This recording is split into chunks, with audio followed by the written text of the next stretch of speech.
গত 15 দিনে 4টি দেশের প্রধানমন্ত্রী পদত্যাগ ও গণ অভ্যুত্থানের মুখে দেশ ছেড়েছে। হঠাৎ করে একে একে গণ অভ্যুত্থানকে কিভাবে দেখছেন? অনেকেই বলছে এটা ইসলামের বিজয় ঘনিয়ে আসার আলামত। প্রথম কথা হলো যে ভাই, পরপর অনেকগুলো ঘটনা ঘটে যাওয়া এটা কাকতালীয় কোনো বিষয় হতে পারে এবং এর পিছনে আরো অনেক ব্যাখ্যা থাকতে পারে। ইসলামের বিজয় সুনিশ্চিত, সেটা এই ঘটনাগুলো ঘটলেও নিশ্চিত, এগুলো না ঘটলেও নিশ্চিত। আজ হোক দুদিন পরে হোক, আল্লাহ তাআলা দ্বীন ইসলাম এবং সত্যের বিজয় আল্লাহ ঘটাবেন। আল্লাহ বলেছেন কুল জা আল হাক্কু ওয়া যাহাকাল বাতিল। আল্লাহ বলেছেন ওয়া আনতুমুল আ'লাউনা ইন কুনতুম মুমিনিন। অতএব সত্যের বিজয় ঘটবে, সেটা আজ হোক দুদিন পরে হোক। হয়তো বিজয়ের আগে অনেক মূল্য দিতে হবে, অনেক অপেক্ষা করতে হবে, ধৈর্যের পরীক্ষা দিতে হবে, বহু চড়াই উতরায় যাবে, আশা ছেড়ে দিবে মানুষ, হয়তো তখন হবে। আবার হতে পারে খুব নিকটেই বিজয় অপেক্ষা করছে। তো এটার দিন ক্ষণ সময় এগুলো আমরা কেউই জানি না। হ্যাঁ, কোরআন হাদিসের বিভিন্ন বর্ণনাকে দেখে অনেক সময় আমরা ধারণা করতে পারি, কিন্তু চলমান বিভিন্ন ঘটনা প্রবাহ দেখেই কোরআন হাদিসের কোনো নির্দেশের উপরে আমরা ব্যাখ্যা আরোপ করা সেটার সুযোগ নাই। এই জন্য এই সমস্ত ঘটনা দেখেই আপনার ইসলামের বিজয় খুব নিকটে নিকটে এই জাতীয় মন্তব্য করাটা অন্তত একজন দায়িত্বশীল মানুষের জায়গা থেকে সঠিক হয় না। একজন মুসলমান এভাবে করতে পারেন না, কারণ অনেকগুলো ঘটনা পৃথিবীতে ঘটে। এই ঘটনাগুলো কেন ঘটাচ্ছেন আল্লাহ তাআলা ভালো জানেন। এগুলো নিছক কাকতালীয় হতে পারে, আল্লাহর কোনো হিকমা থাকতে পারে। আবার এটাও হতে পারে যে আজকের পৃথিবী, যে পৃথিবীকে আমরা সভ্য বলছি, আমরা সভ্য পৃথিবীর বাসিন্দা হিসেবে দাবি করছি, আমরা আমাদের নানান অপকর্মের মধ্য দিয়ে পৃথিবীটাকে বাস অযোগ্য করে তুলছি, শোষণের হাতিয়ার বানিয়ে রেখেছি। চকচকে তকতকে পৃথিবীর পেছনের লেয়ারে অত্যন্ত নির্মম এবং করুণ বাস্তবতা আছে, সেটা সাধারণ মানুষ বুঝতে পারছে। তাদেরকে নানাভাবে বিভ্রান্ত করে, বিপদগামী করে তাদেরকে ভুল বুঝিয়ে রাখা হয়েছে, মানুষ এটা বুঝতে শুরু করেছে। আজ হোক দুদিন পরে হোক, এই দুরবস্থার পতন, এই আপনার মিথ্যার পতন এবং সত্যের প্রকাশ পৃথিবীতে ঘটবে। এই ঘটনাগুলো তারই ধারাবাহিকতা হতে পারে। আল্লাহ তাআলা ভালো চান। হামাস নেতা আছে, এই অজুহাতে ইসরায়েল সম্প্রতি কাতারে হামলা করেছে এবং সেখানে হতাহতের ঘটনাও ঘটেছে। কোন দেশ যখন এদের কাছে নিরাপদ নয়, তারপরও কেন তাদের বিরুদ্ধে সবাই ঐক্যবদ্ধ হচ্ছে না? কোটি টাকার প্রশ্ন। এ প্রশ্ন উত্তর এক কথায় বা সন্তোষজনক উত্তর দেওয়া আমার পক্ষে অত্যন্ত কঠিন। দেখুন, এটা তো আজকে নতুন ঘটেছে তা নয়। এর আগেই আমরা দেখেছি যে পৃথিবীতে একটা দেশে ধ্বংসাত্মক অস্ত্র আছে, এই অজুহাত দিয়ে সেখানে হামলা করেছে শক্তিধর দেশ।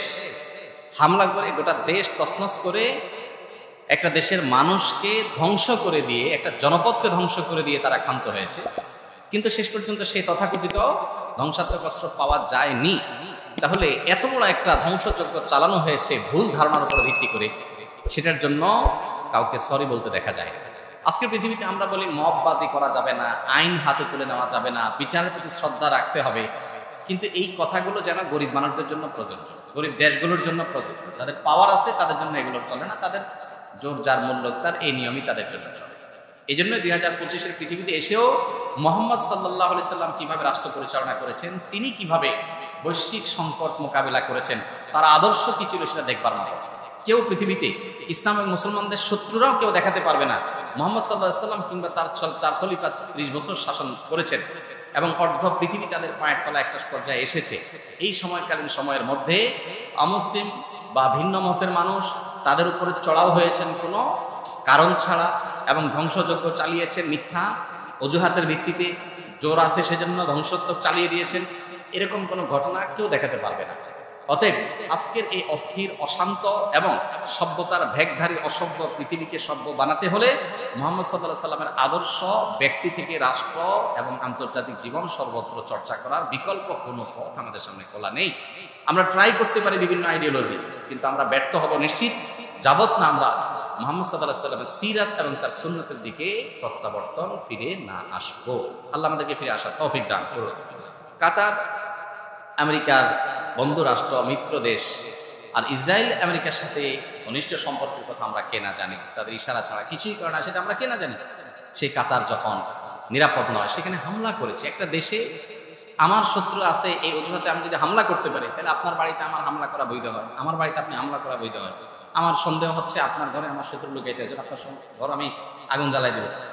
আমার ঘরে শত্রু আছে, আপনি এই ধারণা করে আপনি আমার ঘরে হামলা করবেন, এটা কোনো সভ্য সমাজে গ্রহণযোগ্য হতে পারে? আমার যদি ধারণা হয় যে আমার শত্রু আপনার এখানে আছে, তাহলে বিচার আছে, আইন আছে, আমি 10 জনের কাছে দাবি করব, প্রমাণ করব। কিন্তু না, আমি আমার জোর থাকলে আমি যে কোনো জায়গায় হামলা করতে পারি। এই যদি হয়, তাহলে এই পৃথিবী নিজেকে সভ্য দাবি করে কোন মুখে? কোন মুখে নিজেদেরকে সভ্য দাবি করে যে তার ক্ষমতা আছে দেখে সে যে কোনো জায়গায় হামলা করতে পারবে এবং অসহায়ের মতো সবাই চেয়ে চেয়ে দেখবে? তাহলে গরিবদেরকে কেন বলা হয় মববাজি করা যাবে না? গরিবদেরকে কেন বলা হয় আইন নিজের হাতে, বিচার নিজের হাতে তুলে নেওয়া যাবে না? ইসলাম সেই দিন, যেই দিন দুর্বলকে যেটা বলে সবলকেও সেটা বলে। একজন সাধারণ সাহাবী যে অন্যায় করতে পারতেন না, স্বয়ং রাষ্ট্রনায়ক মুহাম্মদ সাল্লাল্লাহু আলাইহি ওয়াসাল্লাম সে অন্যায় করতেন না। এটাই হলো ইসলাম আর আজকের এই তথাকথিত সভ্যতার ভেগদারি পৃথিবীর পার্থক্য।